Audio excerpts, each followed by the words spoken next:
Before we dive in, Randy, you have written a lot of stuff concerning heaven. What caused you to want to dive into that subject?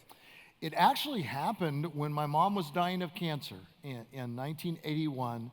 I had the joy of coming to the Lord when I was in high school and then leading my mom to Christ. And she asked me if I would baptize her.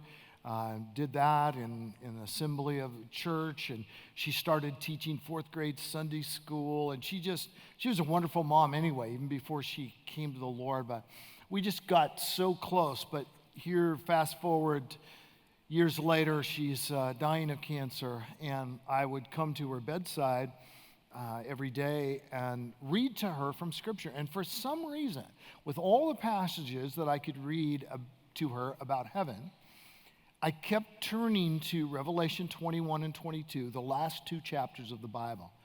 And they're so tangible, and that's what hit me.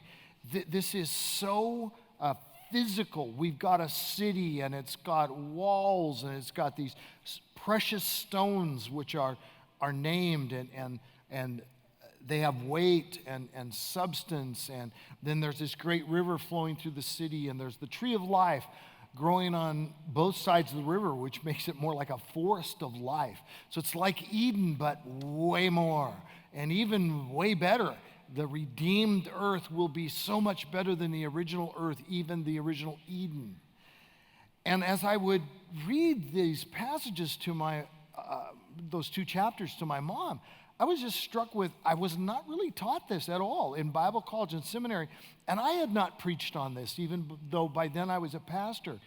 And it was pretty overwhelming to me how tangible and real and resurrected this whole world to come is. And that's where my interest was really piqued. And then years later, I wrote my big book on heaven and a number of spin-off books from it as well. Yeah, I noticed that when you start looking for books on that subject, there's a lot more on hell than there is on heaven. So I'm glad that you wrote it. It's super helpful.